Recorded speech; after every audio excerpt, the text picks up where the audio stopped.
बोला वो डिफरेंट है। फिर उसने बैट का टॉपिक उठाया, बोला मैं बोल्ड हूँ पर रेकलेस भी, मेरा टैलेंट क्लियरली स्ट्रांग है, इसीलिए मुझे जल्दी पिक किया गया। पर सबसे इंपॉर्टेंट चीज यहाँ प्रॉपर ट्रेनिंग है, technique, combat rhythm, force application और बैटलफील्ड जजमेंट। उसने एग्जाम्पल दिया, 2 बंदे जिनकी स्ट्रेंथ 200 है, एक के पास टेक्निक नहीं है तो वो ज्यादातर वेस्ट कर देता है। ट्रेन वाला बंदा सेम स्टैट्स से कहीं ज्यादा निकाल लेता है, स्किल्स के साथ भी सेम है। रियल फाइट्स में उन्हें कंसिस्टेंटली लैंड करना रॉ पावर से ज्यादा मैटर करता है। शेनजिंग ने 5 ग्रेट एकेडमीज वालों की तरफ देखा और बोलता रहा, बोला भले उन्हें टीएन लॉन्ग ने पिक किया हो, उनका रियल एज एकेडमी से मिली सिस्टमैटिक ट्रेनिंग है। उनका क्लास डेवलपमेंट, स्किल मास्टरी और कॉम्बैट एक्सपीरियंस एक नॉर्मल हाई स्कूल स्टूडेंट से बहुत आगे है। चाहे मेरा टैलेंट अभी कितना भी स्ट्रांग हो, मैं अभी भी एक अनपॉलिश्ड जेम था और हो सकता है टेस्ट में एडवांटेज ना मिले। मैंने बस नोट किया, उसे लगा कुछ और होगा, पर बस इतना ही था। मैंने बोला जो तुमने बोला वो मेक सेंस करता है, पर मेक सेंस करना और मेरा हारना 2 अलग चीजें हैं। शेनजिंग रुका, फिर हंस दिया, बोला फाइन, अब मुझे एक्चुअली देखना ये कैसे होता है। हम एक ह्यूज ब्लैक बिल्डिंग पर पहुंचे। इंस्ट्रक्टर शाय हमें अंदर ले गया। रूम बहुत बड़ा था, स्पेशल अलॉय वॉल्स के साथ, जिन पर फॉर्मेशंस और तरह तरह का टेस्टिंग इक्विपमेंट था जो मैंने पहले कभी नहीं देखा था। बड़े crystal pillars, floating silver rings, रूने covered metal drums और कॉम्बैट पॉड्स। स्टाफ ने सब रेडी कर दिया। इंस्ट्रक्टर शाय ने टेस्ट एक्सप्लेन किया। टोटल 6 पार्ट्स थे, 4 डायमेंशनल टेस्ट जिसमें strength, agility, constitution, spirit each 15 points के, कॉम्बैट टेस्ट 20 पॉइंट्स का, पोटेंशियल टेस्ट 20 पॉइंट्स का, टोटल 100 पॉइंट्स। कोई एक्सटर्नल गियर नहीं, कोई पोशंस नहीं, किसी से हेल्प नहीं, कॉम्बैट टेस्ट के अलावा कोई स्किल्स नहीं। उसने पहला नाम बुलाया, गिंगहन फ्रॉम स्टार एकेडमी। एक सिल्वर हेयर्ड गाय आगे आया। शेनजिंग ने बताया वो एक well known magical class genius है जिसकी स्पिरिट बहुत स्ट्रांग है। गिंगहन एक जायंट मेटल ड्रम के पास गया जो 3 मीटर से ज्यादा टॉल था। मैंने शेन से पूछा क्योंकि मैंने ये पहले नहीं देखा था। उसने एक्सप्लेन किया ये स्टैंडर्ड यूनिवर्सिटी इक्विपमेंट है स्ट्रेंथ टेस्ट के लिए, तुम पूरी ताकत से हिट करते हो। Score base coefficient times skill coefficient होता है। बेस कोएफिशिएंट एवरेज के लिए 2 से स्टार्ट होता है, हायर एट्रीब्यूट से मल्टीप्लाई होता है। स्किल कोएफिशिएंट रॉ पावर के लिए 1 से स्टार्ट होता है। अच्छी टेक्निक, फोर्स एप्लीकेशन, बर्स्ट और कोऑर्डिनेशन उसे बढ़ाते हैं। बाकी 3 एट्रीब्यूट्स भी सेम तरीके से काम करते हैं। मैंने पूछा क्या हाई एट्रीब्यूट से बिना स्किल के भी परफेक्ट स्कोर मिल सकता है? उसने बोला थियोरेटिकली यस, पर ये अनफेयर है। कुछ लोग बॉर्न टैलेंटेड होते हैं, फिर भी किसी एक एट्रीब्यूट में परफेक्ट 15 सिर्फ स्किल कोएफिशिएंट 1 से चाहिए तो बेस एट्रीब्यूट्स एवरेज से 7 टाइम्स से ज्यादा होने चाहिए, जो बेसिकली इम्पॉसिबल है। टॉप एकेडमी ग्रेजुएट्स भी बेस्ट केस में सिर्फ 4 टाइम्स तक होते हैं, इसीलिए ट्रेनिंग ज्यादा मैटर करती है। एट्रीब्यूट्स की लिमिट्स होती हैं, पर स्किल्स उन्हें ज्यादा वैल्यू देने में हेल्प करती हैं। मैंने नोट किया और पूछा 4 डायमेंशनल और कॉम्बैट टेस्ट तो समझ आ गया, पर पोटेंशियल टेस्ट कैसे मेजर होता है? शेनजिंग ने रिलैक्स होकर बोला पोटेंशियल टेस्ट सिंपल है। उसने एक बड़े ट्रांसपेरेंट क्रिस्टल बॉल की तरफ इशारा किया जो सिल्वर बेस पर फ्लोट कर रहा था और जिसके अंदर एक निबुला था। बस अपना हाथ उस पर रखो, वो तुम्हारी class quality, skills, growth potential, attribute potential, bottlenecks और जॉब ट्रांसफर सब रीड करके 20 में से स्कोर देता है। नॉर्मली 10 से ज्यादा गुड होता है, 12 से ज्यादा एकेडमी में कोर लेवल होता है, 15 से ज्यादा टॉप टियर होता है। उसने बताया उसका फर्स्ट पोटेंशियल स्कोर 10 से कम था, पर एसएसएस रैंक जॉब ट्रांसफर के बाद वो 13 हो गया। अब वो सेकंड ट्रांसफर में फिर एसएसएस एम कर रहा है ताकि 15 से क्रॉस कर सके। मैंने बोला एसएसएस मिलना इंप्रेसिव है और उसे नेक्स्ट ट्रांसफर के लिए लक विश किया। उसे शॉक लगा मेरी डायरेक्टनेस से और बोला अगर बाद में मेरे पॉइंट्स कम हुए तो शायद ये मुझे कुछ लैंड कर दे। फिर गिंगहन का टेस्ट शुरू हुआ। स्ट्रेंथ में उसने ड्रम पर पंच मारा और 7.3 स्कोर मिला। शेनजिंग ने बोला इंडेंटेशन से पता चलता है बेस एट्रीब्यूट्स लगभग 4 टाइम्स एवरेज है और रिपल से टेक्निक डिसेंट है, यानी 18 कोएफिशिएंट। अगला एगिलिटी टेस्ट था एक हॉवरिंग ट्रेडमिल पर जिसमें उसे 7.8 मिला। मेंटल टेस्ट के लिए उसने एक पेल ब्लू क्रिस्टल पर प्रेस किया जो प्रेशर बढ़ाता गया। उसका स्कोर 12.0 आया जिससे लोग बात करने लगे क्योंकि मैजिक क्लास के लिए ये उसकी स्ट्रॉन्ग पॉइंट थी। कॉन्स्टिट्यूशन टेस्ट के लिए एक ग्रे क्रिस्टल ने उसे लेयर्ड नेगेटिव इफेक्ट्स दिए, पॉइजन, बर्न, फ्रॉस्ट। वो टिक तो त्या पर थोड़ा रफ लगा और उसका स्कोर 6.8 आया। फिर पोटेंशियल टेस्ट में उसे 13.4 मिला। फाइनली कॉम्बैट टेस्ट आया। वो एक सिल्वर सिमुलेशन पॉड में गया। पॉड बंद हुआ और स्क्रीन पर एक वर्चुअल बैटलफील्ड दिखा जिसमें 10 ओपोनेंट्स थे, shield warrior, assassin, Archer, mage, healer. शेनजिंग ने बोला ये यहाँ के कोर इक्विपमेंट में से एक है। उसने धीरे से बताया ये सिमुलेशन पॉड एक ओल्ड टॉप पावर हाउस ने बनाया था जिसे इल्यूजन वीवर कहते थे। वो फॉल्स वर्ल्ड्स और वर्चुअल स्टेटस क्रिएट कर सकता था। मरने से पहले उसने ऐसा इक्विपमेंट बनाया जो लोगों को वर्चुअल स्पेस में प्रोजेक्ट करके फाइट कराता है। बाद में उसी से पूरा वर्चुअल नेटवर्क बना। अंदर पेन और फटीग फील होती है पर एक्चुअली डेथ नहीं होती, तो कॉम्बैट टेस्ट के लिए परफेक्ट है। स्क्रीन पर गिंगहन की फाइट शुरू हुई। उसने starlight barrier, starlight orbs use करके अटैक किया पर 10 enemies, shield warrior, assassins, archer, mage, healer अच्छे से कोऑर्डिनेट कर रहे थे। उसने 7 को मार दिया। उससे पहले एक असैसिन पास आकर उसका थ्रोट काट गया। उसे कॉम्बैट में 12.4 मिला। उसका टोटल 59.7 बना। स्टार एकेडमी वाले सेटिस्फाइड लग रहे थे। उसके बाद बाकी 5 ग्रेट एकेडमीज वाले एक एक करके टेस्ट हुए। ज्यादातर का स्कोर 55 से 65 के बीच आया। कुछ किसी एक एरिया में स्टैंड आउट हुए, जैसे एक टियानो मेली गाय को 12.7 स्ट्रेंथ मिली या एक होली स्पिरिट सपोर्ट को 14 पोटेंशियल मिला, पर ओवरऑल डिफरेंसेस बड़े नहीं थे। मैं चुपचाप देख रहा था। शेनजिंग कमेंट करता रहा, अच्छी स्ट्रेंथ पर रफ टेक्निक, डिसेंट एजिलिटी और फुटवर्क, वीक मेंटल, टैंकिंग के लिए। Okay, standard genius potential. 5 great academies वाले अब अनॉयड लगने लगे। इंस्ट्रक्टर शाय और लू चेन धीरे से बात कर रहे थे। शाय ने बोला ये बैच अपर मिडिल क्वालिटी की है। लू चेन ने बोला ये नॉर्मल है क्योंकि फ्रंटलाइन फाइटिंग बहुत ब्रूटल है, इसलिए ज्यादा रिटायर्ड पावर हाउसेज अब एकेडमीज में पढ़ा रहे हैं। फिर शाय ने नाम पुकारा शेन जिंगले। रूम एकदम क्वाइट हो गया, सब उसे देखने लगे। उसने मेरी तरफ देखकर ग्रिन किया और बोला देख कैसे फेसेस चेंज होते हैं। वो स्ट्रेंथ ड्रम के पास गया, अपना हैवी सेबर जमीन में गाड़ा, फिर पंच मारा। ड्रम रॉर करते हुए डीप धंस गया और बड़े रॉ रिपल्स निकले। उसे 13.5 मिला। पूरा रूम एक्सप्लोड हो गया। लोगों को बिलीव नहीं हो रहा था कि एक रेगुलर हाई स्कूल गाय ने टन्नू मेली प्रोज को बीट कर दिया। 5 ग्रेट एकेडमीज वाले अब फ्यूरियस लग रहे थे। शेन ने पलटकर पूछा सब चुप क्यों हो गए? मेरी तरफ देखकर स्माइल किया और बोला यही होता है फेस चेंजिंग। फिर वो अगले टेस्ट के लिए गया। उसके बाकी स्कोर्स थोड़े कम थे। Agility 8.4, physique 9.1, mental 7.8। 5 great academies में से किसी ने ताना मारा कि इतनी हाई स्ट्रेंथ का कोई फायदा नहीं अगर वीकनेसेस इतनी क्लियर हैं। उसने बस कान खुजाते हुए बोला जेलस होते रहो। फिर उसने पोटेंशियल टेस्ट किया और 13.2 पाया। फिर वो कॉम्बैट टेस्ट में गया। पॉड में जाने से पहले उसने 5 ग्रेट एकेडमीज ग्रुप से बोला ध्यान से देखो ये मेरा एरिया है। स्क्रीन पर उसने तुरंत ब्लेड निकाला और चार्ज किया। शील्ड वॉरियर को तोड़ दिया, आर्चर को रेंज ब्लेड ऑरा से काट दिया, एक असैसिन को पीछे से शैटर कर दिया, मेज की बैरियर तोड़ी और हीलर को इंटरप्ट कर दिया। उसने सभी 10 को 3 मिनट से कम में खत्म कर दिया और कॉम्बैट में 18.0 स्कोर पाया। उसका टोटल 73 बना जो अब तक हाईएस्ट था। 5 ग्रेट एकेडमीज वाले और फ्यूरियस हो गए। इंस्ट्रक्टर शाय ने बोला इसमें रियल एबिलिटी है। इंस्ट्रक्टर लू चेन ने एक्सप्लेन किया कि शेन ने नॉर्मल बर्सक ब्लेड गेस्ट से शुरुआत की थी पर rare star singing heavenly blade class में एक्सीलेंट इवैल्यूएशंस के साथ एडवांस हुआ। शेन जिंगले स्माइल करते हुए बाहर आया और बोला उनकी कंसेशन एक्सेप्ट कर ली। फिर मेरे पास आकर बाल झटके और पूछा क्या वो हैंडसम लग रहा है? मैंने बोला हाँ। वो हैंस पड़ा। टेस्ट आगे चलते रहे पर मूड अलग था। कोई और 73 तक नहीं पहुंचा। उसके बाद हाईएस्ट सिर्फ 68.3 था। फिर इंस्ट्रक्टर शाय ने नाम पुकारा शेंकिंग from genuine academy. Room tense हो गया। 5 ग्रेट एकेडमीज वाले फिर से होपफुल लगने लगे। शेन जिंग ने जोकिंग बंद कर दी और बोला शेंकिंग बहुत स्ट्रांग है। जेन्युइन 4th ईयर में फर्स्ट, सभी 3rd एडवांसमेंट एसएसएस रैंक के साथ। 2nd एडवांसमेंट के तौर पर उसने अकेले फ्रंट लाइन पर 2 3rd एडवांसमेंट एनिमीज को मार गिराया था। शेंकिंग कामली आ गया। यही था जिससे 5 ग्रेट एकेडमीज को अपनी फेस वापस मिलने की उम्मीद थी। उसने स्ट्रेंथ ड्रम पर पंच मारा, आवाज एक्सप्लोड हुई और सरफेस डीप धंस गया। उसकी स्ट्रेंथ 13.0 आई। शेन से थोड़ा कम इंडेंटेशन पर रिपल्स बहुत वाइडर थे। फिर एजिलिटी 11.6, फिजिक 12.2, मेंटल 10.9, पोटेंशियल 14.1 और combat 16.2, total 77 points. 5 great academies group चीर करने लगा। उन्हें खुशी थी कि आखिरकार किसी ने शेन को बीट कर दिया। शेंकिंग ने शेन से बोला कैंप में कैचअप करने का वेट करूंगा। शेन बस ग्रिन करके बोला ज्यादा टाइम नहीं लगेगा। उसने ये भी बोला कि एक गाय जो उससे 2 इयर्स आगे है अगर उसे बीट कर दे तो इसमें प्राउड होने वाली कोई बात नहीं। क्या उनके स्टैंडर्ड्स इतने लो हैं? इससे वो फिर चुप हो गए। इंस्ट्रक्टर शाय और लू चेन दोनों बोला ये इंप्रेसिव है। लू चेन ने बताया उसका खुद का ओल्ड स्कोर 75 था। इसके बाद और लोगों ने टेस्ट दिया। एक टियानु 4th ईयर को 74 मिला, एक स्टार एकेडमी मेंटल स्पेशलिस्ट को 75 मिला। रैंकिंग्स बने शैंकिंग फर्स्ट 77 पर, वो स्टार गाय सेकंड 75 पर, टियानु थर्ड 74 पर और शेन फोर्थ 73 पर। शेन ने बोर्ड देखकर मुझसे बोला उसे वरी नहीं है। उसने पहले ही न्यूकमर्स चेक कर लिए थे और पता था सिर्फ ये 3 लोग उसे बीट कर सकते हैं तो बेट वो ही जीतेगा। उसने बोला इस कैंप में फाइट करना ही नहीं, कैलकुलेट करना भी आना चाहिए। बाकी सब फिनिश हो गए और कोई और नहीं आया। पास शेन हो गया था।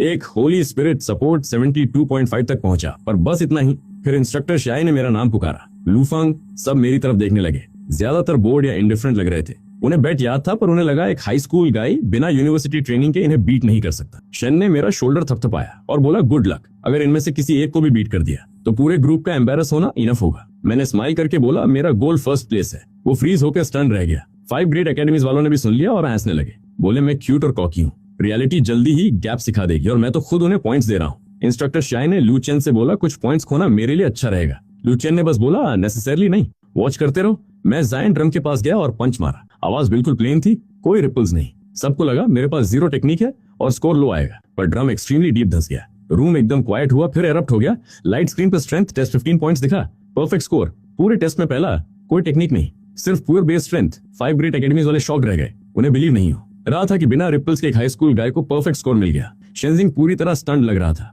उसे याद आया उसने पहले बोला था सिर्फ बेस एट्रीब्यूट से परफेक्ट स्कोर बेसिकली इम्पॉसिबल है। इंस्ट्रक्टर शाय भी सरप्राइज था और लू चेन से पूछा क्या उसे पता था। लू चेन ने बोला उसने भी पहली बार मेरी स्ट्रेंथ ऐसी देखी। मैं अगले टेस्ट के लिए आगे बढ़ा। इंस्ट्रक्टर शाय ने बोला अब समझ आया, मुझे स्पेशली क्यों रिक्रूट किया गया था, सिर्फ इस रॉ स्ट्रेंथ से। इंस्ट्रक्टर लू चेन ने डिसएग्री नहीं किया। उसे मेरे बारे में थोड़ा पता था पर उसने भी पहली बार देखा मेरी बेस स्ट्रेंथ कितनी एक्सट्रीम है। 5 ग्रेट एकेडमीज वाले शौक से थोड़ा काम हुए। बोलने लगे परफेक्ट स्ट्रेंथ स्कोर का मतलब पूरे टेस्ट के लिए ज्यादा कुछ नहीं। मेरे जैसी pure strength class probably agility, mental और फिजिक में वीक होगी और बिना टेक्निक के कॉम्बैट में काउंटर हो जाऊंगा। ये बात बहुतों को लॉजिकल लगी। शेनजिंग अपनी चिन रगड़ते हुए एग्री करता दिखा, पर थोड़ा अनश्योर भी लगा क्योंकि उसे याद था मैंने फर्स्ट प्लेस बोला था। मैंने उनकी बातों पे ध्यान नहीं दिया। एजिलिटी ट्रेडमिल की तरफ चला गया। स्ट्रेंथ वाले रिजल्ट के बाद कोई स्नीयर नहीं कर रहा था। फिर ट्रेडमिल शुरू हुआ, मैं सीधा भागा।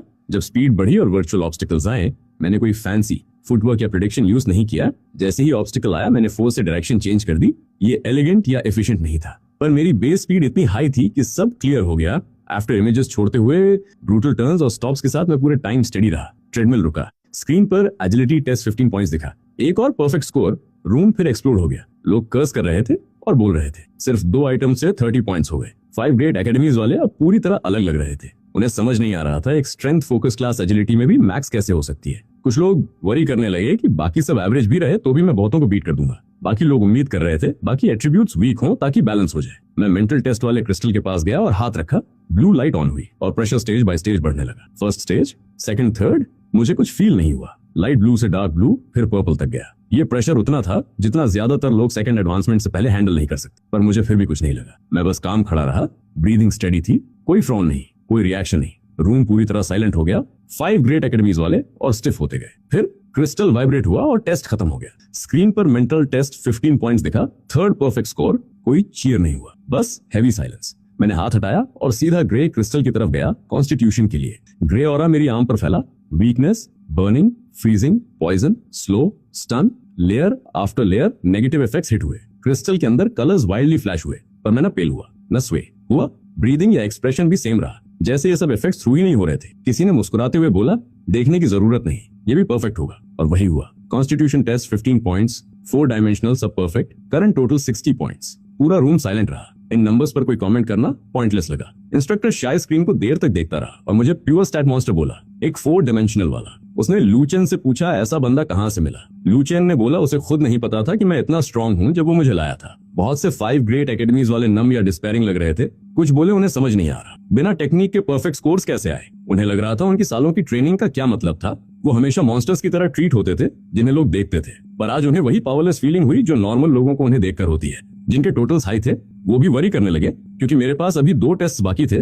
60 पॉइंट्स के साथ ही एवरेज स्कोर्स भी मुझे टॉप पर ले जा सकते थे। शेनजिंग कुछ देर क्वाइट खड़ा रहा, फिर खुद को 2 बार फेस पर स्लैप किया। गाल रगड़ते हुए धीरे से बोला, ये ड्रीम नहीं है। पहले उसे लगा था मेरा फर्स्ट प्लेस वाला गोल क्रेजी है, हर परफेक्ट स्कोर के बाद उसका डाउट बढ़ता गया। अब उसे पूरा बिलीव हो गया कि मैं एक्चुअली फर्स्ट आ सकता हूँ। मैंने रिजल्ट्स देखे और कॉम्बैट टेस्ट स्पॉट की तरफ चला गया। स्टाफ ने सब रेडी कर दिया। सबका अटेंशन फिर मुझ पर आ गया। बहुत लोगों को अभी भी एक लास्ट होप थी कि कॉम्बैट में परफेक्ट नहीं आएगा। उन्हें लगा क्रेजी बेस स्टैट्स के बावजूद रियल फाइटिंग के लिए कोऑर्डिनेशन, जजमेंट, क्लास नॉलेज और एडेप्टेबिलिटी चाहिए होती। 10 सेम लेवल एनिमीज के अगेंस्ट मैं कॉम्बैट टेस्ट के सिमुलेशन पॉड में गया। दूर बंद हुआ और वर्चुअल बैटलफील्ड दिखा। एक बड़ा एम्प्टी ब्लैक प्लेन। मुझे अपनी बॉडी और स्किल्स रियलिटी जैसी ही फील हुई। 10 एनिमीज एक बैलेंस टीम में मटेरियलाइज हुए। शील्ड वॉरियर, मेज, असैसिन, हीलर और बाकी। शुरू होते ही मैंने हाथ उठाया और एक साथ 10 मनी घोस्ट समन किए। वो आफ्टर इमेजेस के साथ आगे बढ़े और सब स्मैश कर दिया। एक ने शील्ड वॉरियर की डिफेंस तोड़ी, एक ने मेज का शील्ड फाड़ा, एक ने असैसिन को स्टेल्थ से बाहर खींचा, बाकी ने सबको खत्म किया। सारे 10 एनिमीज 1 सेकंड में मर गए। स्क्रीन पर कॉम्बैट टेस्ट 20 पॉइंट्स दिखा। Time taken 1 second. रूम पूरी तरह साइलेंट हो गया। सब बस घूरते रहे। ये फाइट थी ही नहीं, इंस्टेंटली खत्म हो गई। मेरा टोटल 80 पॉइंट्स हो गया। पहले 5 टेस्ट में परफेक्ट स्कोर्स थे। अगर पोटेंशियल में 0 भी मिले तो भी मैं सियांकिंग के 77 को पास कर चुका था। मैं फर्स्ट प्लेस पर था। इंस्ट्रक्टर शाय ने स्क्रीन देखकर धीरे से बोला, डिविनिटी। इंस्ट्रक्टर लू चैन ने एग्री किया कि हाईली प्रोबेबल है। वो बात करने लगे कि मैं नॉर्मल प्रोफेशनल सिस्टम से कहीं आगे जा चुका हूँ। डिविनिटी नॉर्मली 3rd ट्रांजिशन के बाद आती है, पर मुझमें साइंस पहले ट्रांजिशन में ही दिख गए। उन्होंने पता लगाने की कोशिश की कौन सी गॉड हो सकती है, पर मेरे चारों एट्रीब्यूट्स मैक्स्ड होना और वो एक्सप्लोसिव समन्स किसी नॉन डिविनिटी पाथ से मैच नहीं हुए। शायद ये पूरी तरह नई हो जो पहले कभी नहीं आई। दोनों मुझे देखने लगे। बोले, मैं अब सिर्फ जीनियस नहीं बल्कि स्ट्रेटेजिक लेवल प्रोस्पेक्ट हूँ। मैं लास्ट टेस्ट की तरफ गया। Potential crystal ball 5 great academies वाले कॉम्प्लिकेटेड एक्सप्रेशंस के साथ देख रहे थे। कुछ बोले शायद ये भी परफेक्ट स्कोर होगा। बाकी सब मैक्स्ड होने के बाद पोटेंशियल फुल ना हो तो टेस्ट में ही कुछ गड़बड़ होगी। इंस्ट्रक्टर शाय ने बोला, लगता है हिस्ट्री का फर्स्ट 100 पॉइंट स्कोर आने वाला है। इंस्ट्रक्टर लूचेन ने नोट करते हुए एग्री किया, पर तभी लूचेन का फेस अचानक बदल गया। उसने बोला, वेट, समथिंग्स रॉन्ग। उसने शाय से बोला, मैं उस क्रिस्टल बॉल को टच नहीं कर सकता। शाय की आंखें वाइड हो गई और बोला, ओह नो। मैं पोटेंशियल टेस्ट क्रिस्टल बॉल की तरफ बढ़ा। इंस्ट्रक्टर शाय ने अचानक चिल्लाया, वेट, डोंट टच इट। पर तब तक देर हो चुकी थी। मैंने अपना हाथ उस पर रख दिया। क्रिस्टल वाइल्डली लाइट अप हुआ। अंदर की लाइट क्रेजी तरीके से स्पिन हुई और ब्लाइंडिंगली ब्राइट हो गई।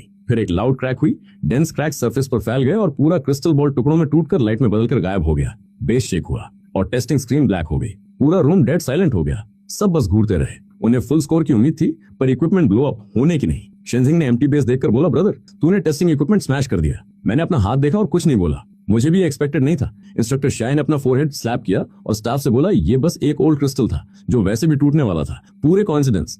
किसी को बिलीव नहीं हुआ। मैंने बोला, मैंने जानबूझकर नहीं किया। उसने बोला, उसकी गलती है, ठीक से मेंटेन नहीं किया। मैंने पूछा, स्कोर कैसे कैलकुलेट होगा? इंस्ट्रक्टर शाय ने बोला, एक्सप्लोड होने के बावजूद उसने अंदर की फ्लक्चुएशंस क्लियरली फुल मार्क्स तक पहुंचते देखी तो उसने पोटेंशियल में 20 पॉइंट्स दे दिए। स्टाफ ने स्क्रीन मैन्युअली अपडेट किया। Total score 100 points. सारे 5 ग्रेट एकेडमीज वाले स्क्रीन देखकर देर तक क्वाइट रहे। वो पूरी तरह हार चुके थे। मैं ग्रुप की तरफ वापस गया। शेनजिंग मुझे घूरता रहा, फिर अपनी फिंगर से मेरी आर्म पोके की। मैंने पूछा, क्या कर रहा है? उसने स्ट्रेट फेस के साथ बोला, चेक कर रहा हूँ कौन सा मॉन्स्टर है तू। उसने सिर हिलाते हुए बोला, उसे लगा था मैं सपना देख रहा हूँ। जब मैंने फर्स्ट प्लेस बोला था उसे उम्मीद नहीं थी मुझे एक्चुअली 100 पॉइंट्स मिलेंगे। उसने बोला वो खुद को शोइंग ऑफ में अच्छा मानता था, पर मुझसे मिलकर पता चला हमेशा कोई बेटर होता है। शैंकिंग मेरी तरफ आया। शैंकिंग ने विस्पर किया, हियर इट कम्स। शैंकिंग मेरे सामने रुका, काम और सीरियस। बोला, मैं शैंकिंग फ्रॉम जेन्युइन एकेडमी हूँ, क्या तुम फ्रेंड्स बनना चाहोगे? मैंने हाथ बढ़ाया और बोला, मैं लुआंग फ्रॉम जोंग सिटी हूँ। हमने हाथ मिलाया। टेस्ट के बाद मैं वापस चला। शैंकिंग मेरे पास आया और बोला, सबको जल्दी ही आइडेंटिटी टोकन्स मिलेंगे और क्रेडिट होते ही वो मुझे और 10 पॉइंट्स ट्रांसफर कर देगा। मैंने नोट करके बोला, ओके। शैंकिंग ने बगल में खड़े होकर टंग क्लिक किया और बोला, सही में लोगों के साथ अलग ट्रीट करता है। शैंकिंग ने कामली बोला, स्ट्रॉन्ग लोग रिस्पेक्ट डिजर्व करते हैं। शन ने पूछा, मतलब वो स्ट्रॉन्ग नहीं है?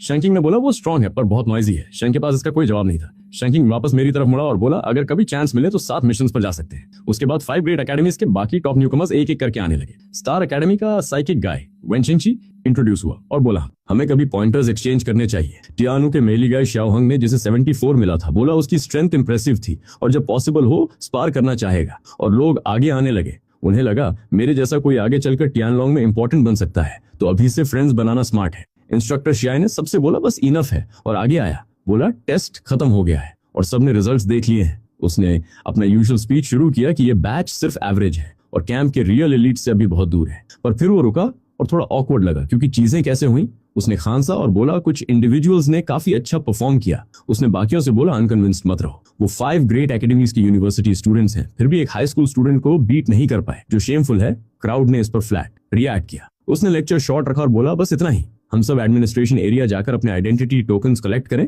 टोकन्स हमारी इन्फो, पॉइंट्स, मिशंस और डॉम एक्सेस हैंडल करेंगे। उसके बाद रेस्ट एरिया में डॉम्स चूज करें। कल मॉर्निंग 8 बजे 4th ट्रेनिंग ग्राउंड पर असेंबल करें। लेट आने वालों के पॉइंट्स कटेंगे। डिसमिस्ड। न्यू कमर्स जाने लगे। बहुत से लोग जाते हुए मेरी तरफ देख रहे थे। शेनजिंग ने अपना हाथ मेरे शोल्डर पर रखा और बोला, चलो टोकन्स और उसका डेट कलेक्ट करते हैं। साथ चलते हुए मैंने पूछा, क्या उसने भी काफी जीता? उसने हंसते हुए बोला, नॉट बैड। मेरी स्पॉटलाइट लेने के बावजूद वो 5th रैंक रहा और ऑड्स पर प्रॉफिट बनाएगा। उसने बोला, पहले दिन इनकम होना अच्छा ओमेन है। हम क्राउड के साथ बाहर निकले। बाद में रूम में सिर्फ इंस्ट्रक्टर शाय, इंस्ट्रक्टर लूचेन और कुछ स्टाफ बचे। लूचेन ने शाय से पूछा, क्या उसे अपनी स्पीच में कॉन्फिडेंस की कमी लगी? शाय ने मान लिया ऑब्वियस था। उसने बोला, नॉर्मली वो हर बैच को पिछले से वर्स बोलकर उनकी एरोगेंस सप्रेस कर देता है, पर इस बार मेरे होने से वो बोल ही नहीं पाया। लूचेन ने जोक किया कि मेरे साथ रहकर बाकियों को साइकोलॉजिकल ट्रॉमा ना हो, वही लकी होगा। शाय ने पूछा, लूचेन को क्या लगता है मुझे न्यूकमर ट्रेनिंग खत्म करने में कितना टाइम लगेगा? लूचेन ने बोला, 3 इयर्स के अंदर। शाय ने सोचा 2 इयर्स। दोनों एग्री हुए मेरी फाउंडेशन स्ट्रांग है, पर टेक्निक में क्लियर शॉर्टकमिंग्स हैं जो फिल करनी होंगी। फिर भी मेरे जैसा कोई शायद नॉर्मल लॉजिक से इंप्रूव नहीं करेगा। शाय ने बोला, 100 पॉइंट्स के बाद कॉन्फिडेंस न रखना मुश्किल है। अगर मेरे पास रियली अननोन डिविनिटी है तो मेरी ग्रोथ सबकी एक्सपेक्टेशन से आगे जा सकती है। उन्होंने बोला, उन्हें मुझ पर क्लोज आई रखनी होगी क्योंकि ऐसे सीलिंग को ट्रबल में नहीं पड़ना चाहिए। उन्होंने बताया, फ्रंटलाइन पर कैजुअलिटीज और रिफ्ट कंटामिनेशन बढ़ रहे हैं। ड्रैगन किंगडम को नए पावर हाउसेस चाहिए। शाय ने दूर की तरफ देखकर बोला, शायद जब मैं ग्रो अप करूं तो ह्यूमैनिटी को ज्यादा होप दे सकूं। मैं कुछ और लोगों के साथ इंटरनल अफेयर्स एरिया की तरफ चल रहा था अपने आइडेंटिटी टोकन्स लेने। शैंकिंग आगे था।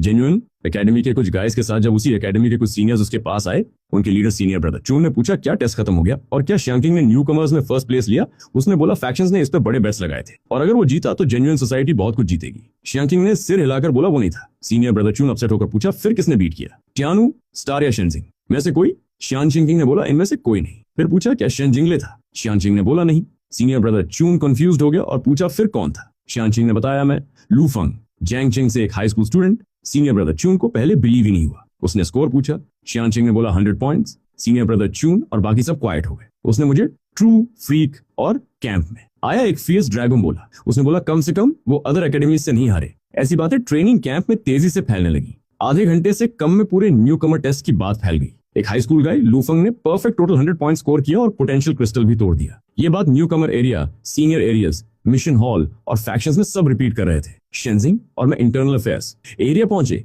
ये एक व्हाइट बिल्डिंग था जिसमें रजिस्ट्रेशन और टोकन्स के लिए विंडोज थे। हम लाइन में लगे, प्रोसेस पूरा किया और अपने ब्लैक आइडेंटिटी टोकन्स मिले। फ्रंट पर चेनलोंग क्रेस्ट था, बैक पर एज, लेवल और क्रेडिट्स जैसी पर्सनल इन्फो थी। मेरे टोकन पर क्रेडिट्स बेट सेटल होने के साथ बढ़ने लगे। शेंजिंग ने अपना टोकन चेक किया और खुश हो गया। उसने बोला 5 ग्रेट एकेडमी से 40 लोग थे, वो 3 से हारा और 150 क्रेडिट्स पे किए, पर 37 के अगेंस्ट जीता और 370 मिले। नेट प्रॉफिट 220 प्लस 73, उसके अपने टेस्ट स्कोर से टोटल 293 क्रेडिट्स। मैं टोकन्स लेने के बाद शेंजिंग के साथ चल रहा था। उसने अपने क्रेडिट्स देखकर ग्रीन किया और बोला ये स्टार्ट परफेक्ट है और वो नेचुरली टिanLong ट्रेनिंग कैंप के लिए सूटेड है। मैंने अपना टोकन चेक किया, perfect score plus 5 great academies के 40 लोगों से 10 पॉइंट्स मिलाकर अनदर 400 मिले, टोटल 500 पॉइंट्स। शेंजिंग ने मेरे टोकन पर नंबर्स देखे और उसकी स्माइल फ्रीज हो गई। उसने ग्रम्बल किया, मैं हिस्ट्री का वेल्थिएस्ट न्यू कमर हूँ। हम इंटरनल अफेयर्स एरिया से निकलकर रेस्ट एरिया गए। वहां हिल साइड्स और लेक के पास छोटी विलास की रोज थी, हर एक की अपनी प्रोटेक्टिव फॉर्मेशन। हम थी फ्री स्टैंडर्ड वाली चूज कर सकते थे या बेटर के लिए पॉइंट्स पे कर सकते थे।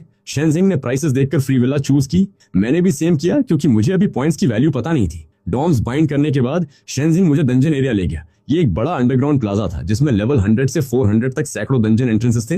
मुझे लगा यहाँ के रिसोर्सेस जांग से कहीं बेहतर। शेंजिंग ने एक लेवल 198 नाइटमेयर डिफिकल्टी डंजन चुना जिसका नाम ब्लड ब्लेड वेस्टलैंड था। बोला ये उसके लिए सही है। मैंने अपने लेवल के हिसाब से एक लेवल 103 हेल्थ डिफिकल्टी डंजन चुना जिसका नाम ब्लैक आयरन डीमन नेस्ट था। हमने टोकन स्वाइप किए और अंदर गए। मैं एक ब्लैक वैली में अपीयर हुआ, ग्लूमी स्काई के नीचे। डंजन इन्फो में लेवल 103 हेल्थ डिफिकल्टी दिख रही थी। मॉन्स्टर्स लेवल 140 से शुरू हो रहे थे। मैंने तुरंत 10 मनी घोस्ट समन किए। लेवल 140 के डार्क आयरन डीमन इंसेक्ट्स का ग्रुप हम पर रश हुआ। मनी घोस्ट ने चार्ज करके उन्हें सेकंड्स में स्मैश कर दिया। मुझे एक्सपीरियंस, गोल्ड कॉइन्स और कुछ मटेरियल्स मिले।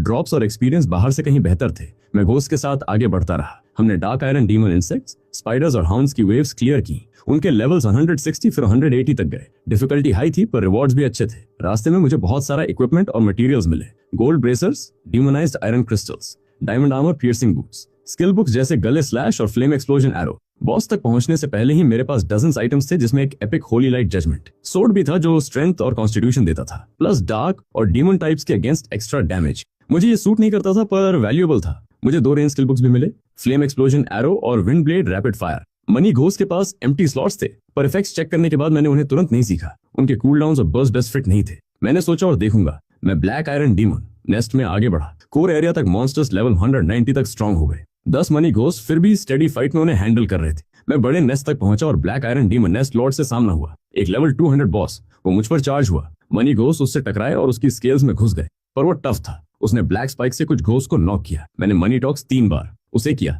घोस्ट के साथ मिलकर उसे डाउन कर दिया। मुझे 8 मिलियन एक्सपीरियंस मिला और मैं लेवल 104 हो गया। ड्रॉप्स हर तरफ थे, materials, epic black iron, magic armour और स्किल बुक्स। इनमें से एक हेवनली फ्लाइंग एरो था। इसमें कॉम्बाइन अटैक बोनस था जो 10 मनी घोस्ट के साथ परफेक्टली काम करता था। मैंने तुरंत सीख लिया। मेरे स्टैट्स के साथ 10 घोस्ट अगर साथ यूज करें तो थियोरेटिकली लगभग 188 मिलियन डैमेज दे सकते थे और मनी कॉस्ट नहीं होती। अच्छा स्किल, मुझे एक लेवल 50 रिकवरी पोशन क्राफ्टिंग ब्लूप्रिंट भी मिला। ये मेरे लिए डायरेक्टली यूजफुल नहीं था पर मैं इसे Fang Fang chamber of commerce को भेज सकता था। इससे उन्हें स्टेडी गोल्ड लॉन्ग टर्म में मिलेगा जो वेल्थ रिक्रूटमेंट के थ्रू मुझे भी फायदा देगा। मैंने बाकी इक्विपमेंट और मटेरियल्स भी पैक कर लिए वापस भेजने के लिए। इस एक रन ने ही मेरी एक्सपेक्टेशन से कहीं ज्यादा दिया। एक लेवल, अच्छा लूट, सही स्किल और एक ब्लूप्रिंट। टिanLong डंजन्स पूरी तरह दूसरे लेवल के हैं। शेंजिंग अभी बाहर नहीं आया था तो मैंने सोचा नया स्किल टेस्ट करने के लिए 2 और रन्स कर लूं।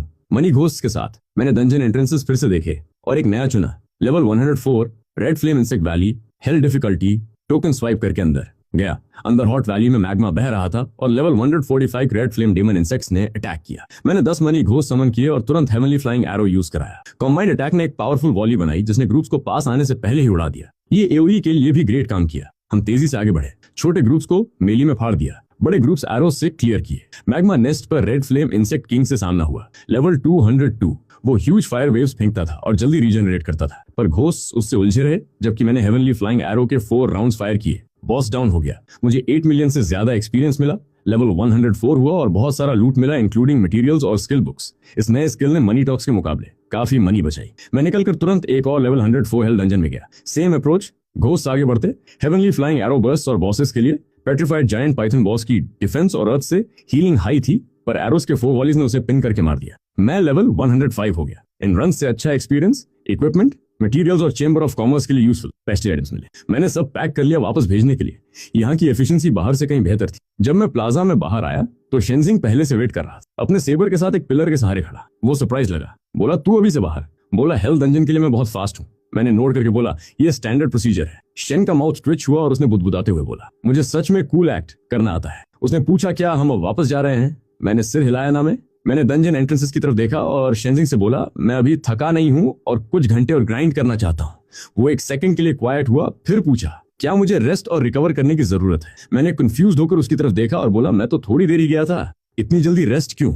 शेन ने मुझे घूरा और बोला मैं ह्यूमन नहीं हूँ। उसने अपना नाइटमेयर डंजन खत्म करने के बाद ब्रेक लेने की सोची थी, पर मुझे चलते देख उसे लगा वो स्लैक नहीं कर सकता। उसने दांत भींचे, एक लेवल 198 नाइटमेयर डंजन चुना जिसका नाम बोन क्रशिंग बैटलफील्ड था और अंदर चला गया। मैंने एक नया चुना, level 105 shadow cavern hello difficulty. Shane ने लेवल देखा और फ्रीज हो गया। उसे पता था मैंने 103 से शुरू किया था। उसने देखा कि मैंने प्रैक्टिकली 0 टाइम में ऑलरेडी 2 बार लेवल अप कर लिया था। वो कंप्लीटली शॉक था और पूछना चाहता था कैसे, लेकिन मैंने अपना टोकन स्वाइप किया और वो कुछ बोल पाता उससे पहले ही अंदर घुस गया। अंदर वो केवन ठंडा और डैम्प था और लेवल 146 के शैडो स्टोन बीस्ट वॉल से निकल रहे थे। मैंने अपने 10 मनी घोस्ट समन किए, उन्होंने पहले वालों को इजीली क्रश कर दिया। मैं कामली पीछे चलता रहा। थोड़ी देर बाद मैं एफिशिएंसी के बारे में सोचने लगा। मेरा करंट स्टाइल स्ट्रॉन्ग था लेकिन क्रूड था। मैंने घोस्ट की पोजीशंस एडजस्ट की। 3 फ्रंट में मैं क्लैशेस के लिए, 2 फ्लैंक्स पर मुझे प्रोटेक्ट करने के लिए, 3 साइड टनल्स ब्लॉक करने के लिए और आखिरी 2 बैक में हेवनली फ्लाइंग एरो यूज करने के लिए।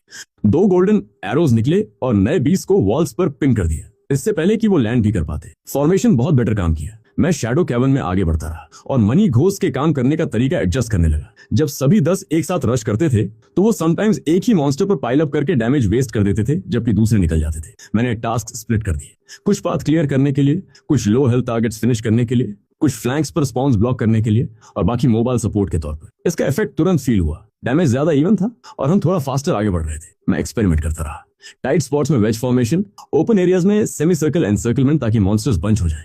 फिर उन सभी को एक साथ हेवनली फ्लाइंग एरो से हिट करो। लेवल 204 शैडो स्टोन ड्रैगन के साथ बॉस फाइट में मैंने पहले 3 एरो से इंटरप्ट किया, फिर बाकी से बिग बर्स्ट किया। ये सब एक साथ डंप करने से ज्यादा स्मूथ काम किया। हमने डंजन 42 मिनट्स और 16 सेकंड्स में क्लियर किया। मेरे लास्ट रन से करीब 30 सेकंड्स फास्टर। वो छोटा सा चेंज काफी था। मैं बता सकता था कि कोऑर्डिनेशन, टाइमिंग और पोजीशनिंग में अभी भी बहुत रूम था इंप्रूव करने का। मैंने लूट कलेक्ट किया और डंजन से निकला। काफी अच्छा फील हो रहा था। जैसे ही मैं प्लाजा में बाहर आया एक स्टाफ मेंबर शॉक्ड होकर पूछने लगा कि क्या मैं ऑलरेडी बाहर आ गया। मैंने सिर्फ हाँ में सिर हिलाया। मुझे टायर्ड नहीं फील हो रहा था तो मैंने तुरंत एक और हेल्थ डिफिकल्टी डंजन पिक किया और वापस अंदर चला गया। इधर चिंगो ने ग्रेविटी रूम में 100 टाइम्स प्रेशर के नीचे ट्रेन कर रहा था। उसके टोकन पर वाइब्रेट करके मैसेज आया कि मैं बाहर आ गया था। उसने एक आईब्राउ रेज किया और सोचा कि मैंने हेल्थ डंजन से अर्ली विथड्रॉ कर लिया होगा। उसे लगा ये एक्चुअली एक स्मार्ट मूव था एक नए हाई स्कूल के लड़के के लिए। लिमिट को रिकॉग्नाइज करना पुशिंग टू हार्ड करके फेल होने से बेटर है। मैं शैडो केवन से बाहर आया। पास में एक स्टाफ मेंबर ने मुझे देखा और कंप्लीटली स्टन्ड लग रहा था। उसने पूछा कि क्या मैं ऑलरेडी बाहर आ गया, जैसे उसे बिलीव ही नहीं हो रहा था।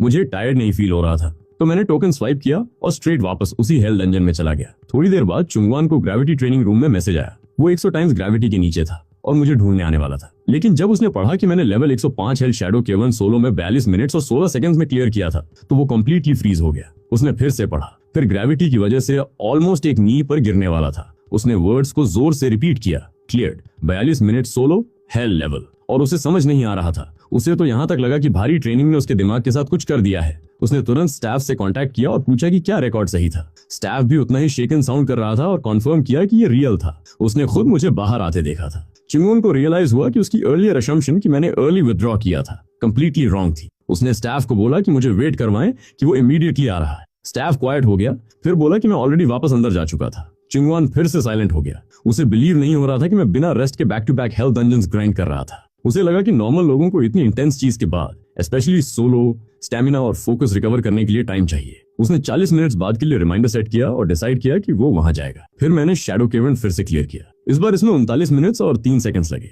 मैंने अपने टोकन पर टाइम चेक किया और फील हुआ कि ये अच्छी प्रोग्रेस थी। मैंने लूट रखा और स्ट्रेट वापस अंदर एक और रन के लिए चला गया।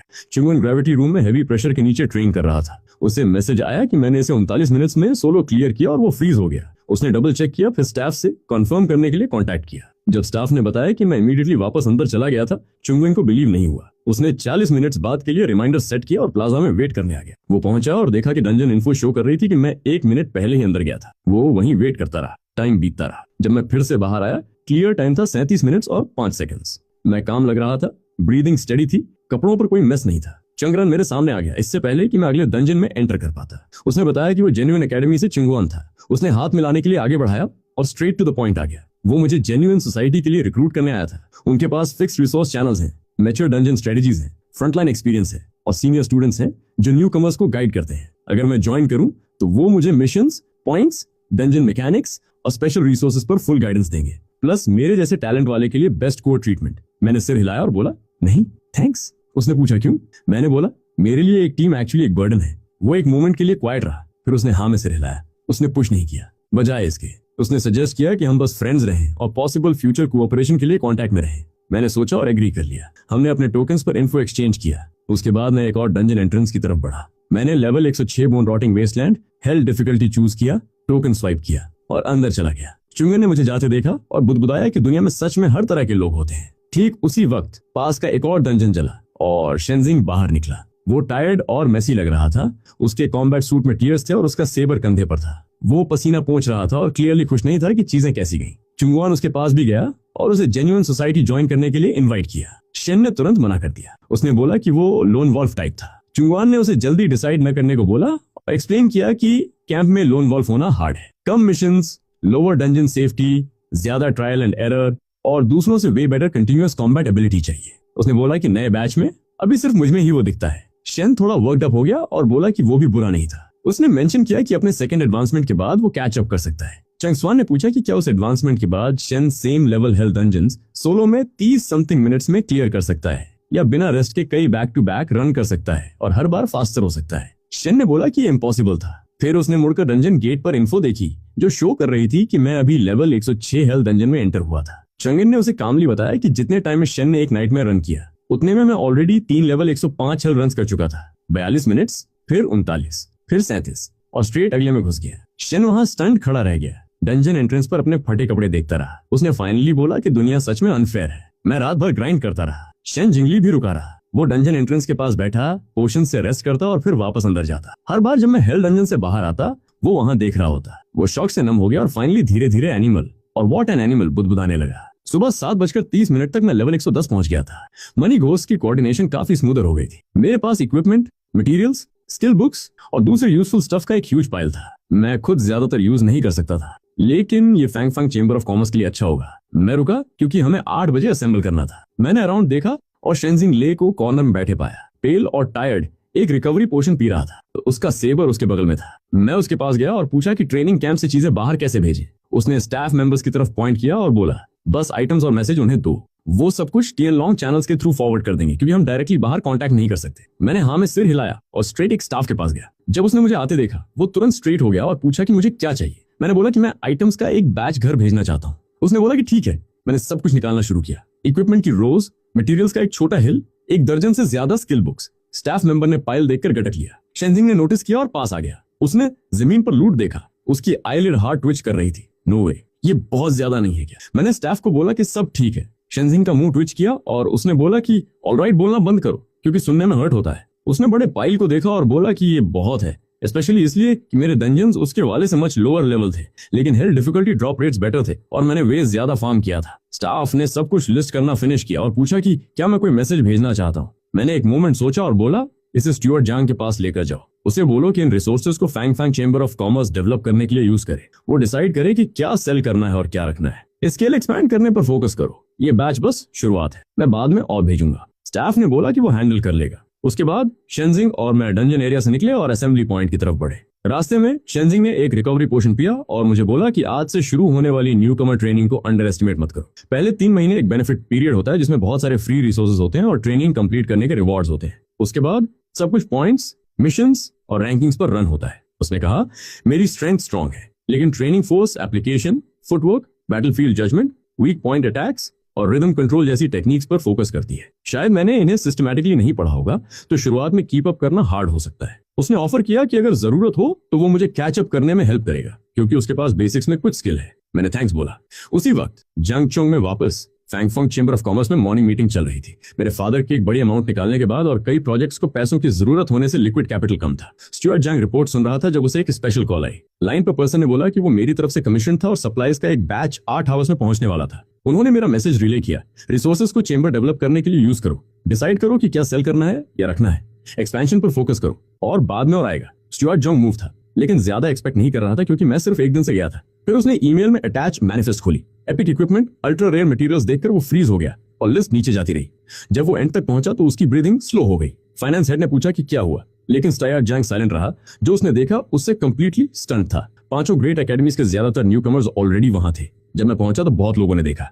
शेंगिंग ने मुझे नोट किया और मैंने वापस नोट किया। शेंजिंग टायर्ड लग रहा था, लेकिन स्ट्रेट खड़े रहने के लिए खुद को फोर्स कर रहा था। इंस्ट्रक्टर मो जिंगसन आगे आई। उसने एक ब्लैक कॉम्बैट सूट पहनी थी जिसके ऊपर एक शॉर्ट ट्रेंच कोट था और उसके साथ एक शार्प डेंजरस ऑरा था। सब स्ट्रेट हो गए। उसने अपना नाम बताया और कहा कि वो लेवल 580 की थी। आज से वो अगले 3 महीनों के लिए हमारी ट्रेनिंग हैंडल करेगी। उसने लिस्ट देखी और बोला कि उसने हमारे रूकी टेस्ट रिकॉर्डिंग्स रिव्यू किए हैं और हर किसी की स्ट्रेंथ्स और प्रॉब्लम्स के बेसिस पर अलग अलग ट्रेनिंग मेथड्स अरेंज करेगी। जोंकिंग में वापस स्टुअर्ट जॉन्ग मॉर्निंग मीटिंग में मैनिफेस्ट देख रहा था। उसने 5 portion making recipes, epic equipment के मल्टीपल पीसेस, रेयर मटेरियल्स के पाइल्स, स्किल बुक्स और भी बहुत कुछ देखा। जब उसने इसे प्रोजेक्ट किया तो रूम में हड़कंप मच गया। सब स्टनड थे कि मैंने सिर्फ एक दिन में इतना कुछ भेज दिया। स्टुअर्ट जॉन ने नए ऑर्डर्स दिए। प्लान्स एडजस्ट करो, एपिक इक्विपमेंट ऑक्शन करने से पहले मार्केट इवैल्यूएट करो, मटेरियल्स को ऑर्डर्स और रिजर्व्स के लिए स्प्लिट करो और एल्केमिस्ट के साथ तुरंत पोर्शन प्रोडक्शन शुरू करो। एटमॉस्फेयर फास्ट इंप्रूव हो गया। इस बैच ने अर्जेंट प्रोडक्ट सॉल्व कर दिए और स्टेबल प्रॉफिट चैनल्स ऐड कर दिए। स्टुअर्ट जॉन्ग को फील हुआ कि चेंबर की एक्सपेंशन मेरी सपोर्ट की वजह से स्पीड अप हो सकती है। जैसे वो आगे आई सब स्ट्रेट हो गए। उसने बोला कि हमारे स्पिरिट्स अच्छे लग रहे हैं और स्पेसिफिकली नोट किया कि अराइव होने के राइट बाद रात भर डंजन्स ग्राइंड करना एग्जैक्टली वैसा ही है जैसा रुकीज को करना चाहिए। शेंजिंग इस प्रेस पर थोड़ा पर्क्ड अप हो गया। उसने लिस्ट देखी और सबको प्रॉपर्ली खड़े होने को बोला। उसकी नजर मुझ पर जल्दी से गुजरी। उसने बोला कि उसने हमारे रूकी टेस्ट की रिकॉर्डिंग्स रिव्यू की है और हर किसी की स्ट्रेंथ्स और प्रॉब्लम समझती है। आगे वो हर किसी की सिचुएशन के बेसिस पर अलग अलग ट्रेनिंग मेथड सेटअप करेगी। मैं बाकी लोगों के साथ खड़ा रहा जब इंस्ट्रक्टर मो जिंगसन ने बाकी सब एक्सप्लेन किया। हमारे कस्टमाइज प्लान्स के अलावा हम सबको हर रोज एक बेसिक ट्रेनिंग टास्क कंप्लीट करनी थी। उसने स्क्रीन टैप किया और रूल शो किए। हर रोज सेम लेवल का एक नॉर्मल ग्रेड डंजन सोलो में 5 बार रन करो। कोई क्लास स्किल्स अलाउड नहीं और एट्रीब्यूट्स को उस लेवल के एक प्रोफेशनल की एवरेज वैल्यू पर सप्रेस किया जाएगा।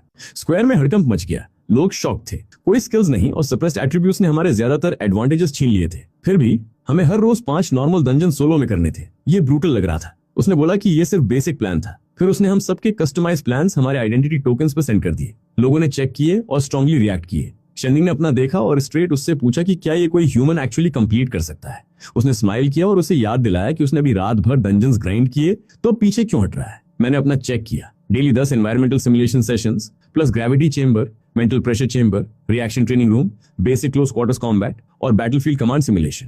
शेन ने लीन होकर देखा और बोला कि मेरा वाला और भी एक्सट्रीम लग रहा है। उसने पूछा कि क्या वो मुझे 10 लोगों की तरह ट्रेन कर रही है। मैंने बोला कि इन एरियाज में मेरी फाउंडेशन पुअर है और मुझे कीप अप करने के लिए एक्स्ट्रा ट्रेनिंग चाहिए। इंस्ट्रक्टर मो जिंगसन ने ऐड किया कि सब कुछ 16 आवर्स के अंदर फिनिश करना होगा। वो ऑलरेडी मर्सीफुल थी कि 8 आवर्स रेस्ट के लिए छोड़ रही थी। अगर हम फिनिश नहीं कर पाए तो वो हमारी प्रॉब्लम होगी। एक न्यू कमर आगे आया और बोला कि इंटेंसिटी बहुत ज्यादा है। रिस्ट्रिक्शंस के बाद हर नॉर्मल डंजन में करीब 3 आवर्स लगेंगे, तो 5 में ऑलरेडी 15 आवर्स जाएंगे। कस्टमाइज प्लान्स ऐड करने पर 16 में इम्पॉसिबल होगा, शायद 24 में भी नहीं। इंस्ट्रक्टर मोजिनसन ने कामली सुना, फिर स्माइल किया और पूछा तो क्या। उसने बोला सिर्फ इसलिए कि वो नहीं कर सकता, इसका मतलब दूसरे भी नहीं कर सकते। और पूछा कि क्या प्लान गलत था या बस वो काफी अच्छा नहीं था। उसने हमें बोला कि सेम कंडीशंस में कोई भी veteran basic plan easily finish कर सकता है और फिर भी और ट्रेन कर सकता है। अभी हम बस ट्रैश थे। स्क्वायर क्वाइट हो गया। उसने बोला कि वो जानती है कि हम अनकन्विंस्ड फील कर रहे हैं, लेकिन वो इंस्ट्रक्टर है। कोई भी अनहैप्पी है तो अभी विथड्रॉ कर सकता है। किसी ने नहीं किया। उसने स्माइल किया, हमें सिल्वर ग्रे रिस्ट बैंड्स दिए और हमें डंजन एरिया की तरफ लीड किया। रिस्ट बैंड्स ने हमारे एट्रीब्यूट्स सप्रेस कर दिए और स्किल्स डिसेबल कर दी। मैंने अपना पहना और फील किया कि मेरी पावर शार्पली कट हो गई। सब कुछ अनफैमिलियर फील हो रहा था। हम सिर्फ मैचिंग लेवल डंजन्स में एंटर कर सकते थे। डेथ में फुल पेन रहेगा, 10 फेलियर्स और हमें वापस भेज दिया जाएगा। सब शुरू हो गए। मैं अपने लेवल 110 ब्लैकटूथ स्ट्रॉन्ग होल्ड में एंटर हुआ, नॉर्मल डिफिकल्टी। बाद में इंस्ट्रक्टर मोजिनसन ने एक सर्वेलेंस स्क्रीन खोली जो हम सबको शो कर रही थी। इंस्ट्रक्टर शाय आया और उसकी मेथड को परवर्टेड बोला। उसने पूछा उसका मतलब क्या है। उसने बोला कि रेस्ट्रिक्शंस के साथ वेटरन्स भी 16 आवर्स में फिनिश नहीं कर पाएंगे। उसने रिप्लाई किया कि वो देखना चाहती है कि हम इम्पॉसिबल प्रेशर में कैसे परफॉर्म करते हैं और कितना पोटेंशियल शो कर सकते हैं। जब उसने पूछा कि क्या कोई 24 आवर्स में फिनिश कर सकता है, उसने स्क्रीन्स देखे, मेरा भी, और सिर हिलाया। नहीं, मैं ब्लैकटूथ स्ट्रॉन्ग होल्ड में एंटर हुआ। Normal difficulty level 110। मॉन्स्टर सिर्फ लेवल 90 के थे। हेल डंजन्स के बाद मुझे इसकी आदत नहीं थी। मैंने एक सोर्ड निकाली और पहले मिनियन से लड़ा। ऑकवर्ड फील हो रहा था। मेरी मूवमेंट्स स्लो और रफ थी। उसे किल करने से पहले मुझे कुछ बार हिट मिले। दूसरे ने स्पीयर यूज किया। मैंने अटैक्स प्रेडिक्ट करने के लिए उसके शोल्डर्स और रिस्ट्स देखे, लेकिन फिर भी ग्रेज मिला। मैं एडजस्ट करता रहा। तीसरे और चौथे तक मैं टेरेन को बेटर यूज करने लगा, नैरो स्पॉट्स में रिट्रीट करने लगा ताकि वो एक साथ अटैक न कर सके, आर्चर्स से कवर लेने लगा, लॉन्ग वेपन्स पर रिकवरी गैप्स का वेट करने लगा। 1 दर्जन से ज्यादा फाइट्स के बाद मुझे कई वुंड्स थे, लेकिन मैं रिदम में आ रहा था। मुझे बेटर समझ आया कि क्यों कुछ लोग सेम एट्रीब्यूट से बहुत ज्यादा निकाल लेते हैं। ये सब टेक्निक और जजमेंट में है। बाहर इंस्ट्रक्टर मो जिंगसन मेरी स्क्रीन देख रही थी और बोली कि मेरी कॉम्बैट टेक्निक एब्सोल्यूट ट्रैश है। इंस्ट्रक्टर शाई ने बोला कि ये नॉर्मल था क्योंकि मैंने कभी सिस्टमैटिकली नहीं सीखा था और मैं फास्ट अडेप्ट कर रहा था। उसने बोला कि इसीलिए ये ट्रबलसम है। दूसरे शॉर्टकमिंग्स पैच कर रहे थे, लेकिन मैं फाउंडेशन से रीबिल्ड कर रहा था। शियाई ने बोला कि मैं क्विकली सीखता हूँ। मोजिनसन ने रिप्लाई किया कि मुझे इस तरह स्ट्रेट डंजन में थ्रो करने से प्रोबेबली एक नॉर्मल यूनिवर्सिटी में 1 मंथ से ज्यादा गेन्स मिलेंगे। मैं ब्लैकटूथ स्ट्रॉन्गहोल्ड में पुश करता रहा। मैंने मिनियन से केयरफुली लड़ा, टेरेन यूज किया, साइड लाइन्स ब्लॉक किए और उनकी मूवमेंट सीखी। मुझे बहुत हिट मिले और कई रिकवरी पोशंस पिए, लेकिन मैं जाता रहा, स्लोली इंप्रूव होता रहा। बॉस तक पहुंचने में 5 आवर्स से ज्यादा लगे। ब्लैकटूथ स्ट्रॉन्गहोल्ड लीडर, वो स्ट्रॉन्ग था एक ह्यूज सेबर के साथ। मैंने उसे काइट किया, डायरेक्ट ब्लॉक से बचा और उसके एंकल्स, नीज और रिस्ट पर स्ट्राइक किया। 30 मिनट्स की केयरफुल फाइटिंग के बाद मैंने फाइनली उसकी नेक कट की और डंजन क्लियर किया। जब मैं बाहर आया, इंस्ट्रक्टर मो जिंगसन ने बोला कि मैं सबसे स्लो था। ज्यादातर दूसरों ने अपना पहला रन करीब 3 आवर्स में फिनिश किया। उसने मॉकिंगली पूछा कि क्या ये एक परफेक्ट स्कोर न्यूकमर की परफॉर्मेंस थी। मैंने आर्ग्यू नहीं किया। मैंने पूछा कि क्या मैं डंजन के बाहर स्किल्स यूज कर सकता हूँ। उसने हाँ बोला। मैंने तुरंत लाइफ बाइंग मनी यूज किया। गोल्डन लाइट मुझे कवर किया और सेकंड्स में मेरे सारे वुंड्स, स्टेमिना और एनर्जी रिस्टोर कर दी। दोनों इंस्ट्रक्टर्स को इतनी फास्ट और कंप्लीट रिकवरी देखकर सरप्राइज हुआ। बिना कुछ और बोले मैं वापस उसी डंजन एंट्रेंस पर चला गया और फिर से अंदर चला गया। दूसरा रन बहुत स्मूदर था। मैंने बेटर डॉज किया, फास्टर काउंटर किया और पहले मिनियन को 3 सेकंड से कम में फिनिश किया। मैं आगे बढ़ते हुए इंप्रूव होता रहा। मैंने ब्लैकटूथ स्ट्रॉन्गहोल्ड में दूसरा रन जारी रखा। मैंने बेटर पोजीशंस ली, टेरेन यूज किया, साइट लाइंस ब्लॉक किए और मॉन्स्टर्स को ज्यादा एफिशिएंटली पिक ऑफ किया। इंजरीज काफी कम हो गए। मैंने इसे 3 आवर्स और 32 मिनट्स में क्लियर किया। तीसरा रन और भी स्मूदर था। मैंने एक्टिवली फाइट सेटअप किए, एम्बुश स्पॉट्स याद किए और क्लियर रिदम के साथ मूव किया। मैंने बॉस को 20 मिनट्स में डाउन किया और पूरा डंजन 3 आवर्स और 1 मिनट में फिनिश किया। इंस्ट्रक्टर मो जिंगसन ने टाइम देखा और बोला, अब ये हुई ना बात। इंस्ट्रक्टर शियाई ने स्माइल किया और नोट किया कि उससे प्रेज लेना इजी नहीं होता। हर बार बाहर आने पर मैंने लाइफ बाइंग मनी से इंस्टेंटली रिकवर किया और स्ट्रेट वापस अंदर चला गया। इधर दूसरे न्यूकमर्स तीसरे रन पर बुरी तरह स्ट्रगल करने लगे। मेंटल फटीग, स्लोअर रिएक्शंस और डिक्लाइनिंग एफिशिएंसी ने उन्हें हार्ड हिट किया। शेंजन ग्ले और शेंकिंग पुश थ्रू कर रहे थे, लेकिन क्लियरली स्लो भी हो रहे थे। सर्वेलेंस स्क्रीन पर मैं स्टैंड आउट कर रहा था, जबकि बाकी सब टायर्ड और मेसी होते जा रहे थे। मैं क्विक रिकवरी की वजह से फास्टर होता जा रहा था और एनर्जेटिक रहा। इंस्ट्रक्टर शाय ने चकल किया और बोला, इस रेट पर मैं उन्हें ओवरटेक कर सकता हूँ। इंस्ट्रक्टर मो जिंगसन ने सीरियसली देखते हुए बोला, इस तरह की इंटेंस ट्रेनिंग ही एक ट्रू जीनियस का पोटेंशियल ड्रॉ आउट करने के लिए चाहिए थी। शियाई ने ऐड किया कि मेरी रिकवरी एबिलिटी ज्यादातर रिकवरी क्लास प्रोफेशनल्स से स्ट्रॉन्गर थी, जिससे मैं हर तरह से अनयूजुअली स्टैक्ड था। मैं ब्लैकटूथ स्ट्रॉन्गहोल्ड में जाता रहा। चौथे रन पर मैं ज्यादा कंपोज था। मैंने वेव्स को ऑलमोस्ट इंस्टिंक्ट से हैंडल किया, टेरेन बेटर यूज किया और इंजरीज कम हुई। मैंने इसे 2 आवर्स और 50 मिनट्स में क्लियर किया। जब मैं बाहर आया, कुछ न्यूकमर्स प्लाजा में रेस्ट कर रहे थे। उन्होंने मुझे देखा और शॉक्ड हो गए। एक ने पूछा कि मैंने कितनी बार फिनिश किया। मैंने बोला 4। उन्हें बिलीव नहीं हुआ। मैंने लाइफ बाइंग मनी यूज करके सेकंड्स में फुली रिकवर किया, फिर स्ट्रेट वापस 5वें रन के लिए अंदर चला गया। इंस्ट्रक्टर मो जिंगसन ने दूसरों को देखते हुए मॉक किया। उसने बोला कि क्लास गैप्स बड़े हों तो ठीक है, लेकिन अभी सबकी स्किल्स डिसेबल्ड हैं और एट्रीब्यूट सेम लेवल पर सप्रेस्ड है। यूनिवर्सिटी स्टूडेंट्स हैं, फिर भी एक हाई स्कूलर से पीछे हैं। न्यूकमर्स के चेहरे लाल हो गए। एक गुस्से में खड़ा हो गया और बोला कि वो कंटिन्यू कर रहा है। बाकी भी फॉलो किए। अंदर 5वें रन पर मैं रियल ईज के साथ मूव कर रहा था। मैं अब पैसिवली रिएक्ट नहीं कर रहा था। मैंने फाइट्स कंट्रोल किए, साइडलाइंस ब्लॉक किए, ओवरलैप्स फोर्स किए और सही मोमेंट्स पर स्ट्राइक किया। 3 मॉन्स्टर्स, ब्लेड, स्पीयर और बॉ वाले ऑलमोस्ट इंस्टेंटली गिर गए। मैं क्वाइटली हंसा। पहली बार बिना स्किल्स या हाई एट्रीब्यूट्स के मैंने ट्रूली फील किया कि बैटल पर मेरा कंट्रोल था। मुझे फाइनली समझ आया कि इंस्ट्रक्टर मो जिंगसन ने हमें इस तरह क्यों ट्रेन किया। स्किल्स रिमूव करना और एट्रीब्यूट सप्रेस करना सिर्फ इसे हार्ड बनाने के लिए नहीं था। इसने हमें pure judgement, observation, footwork, rhythm और कॉम्बैट चॉइसेस पॉलिश करने पर फोर्स किया। ये बेसिक सिंपल लगते हैं, लेकिन एक बार स्किल्स और एट्रीब्यूट्स वापस आए, इंप्रूवमेंट ह्यूज होगी। मुझे श्योर था कि नॉर्मल पर वापस आने पर मेरी कॉम्बैट पावर कई गुना स्ट्रॉन्गर होगी।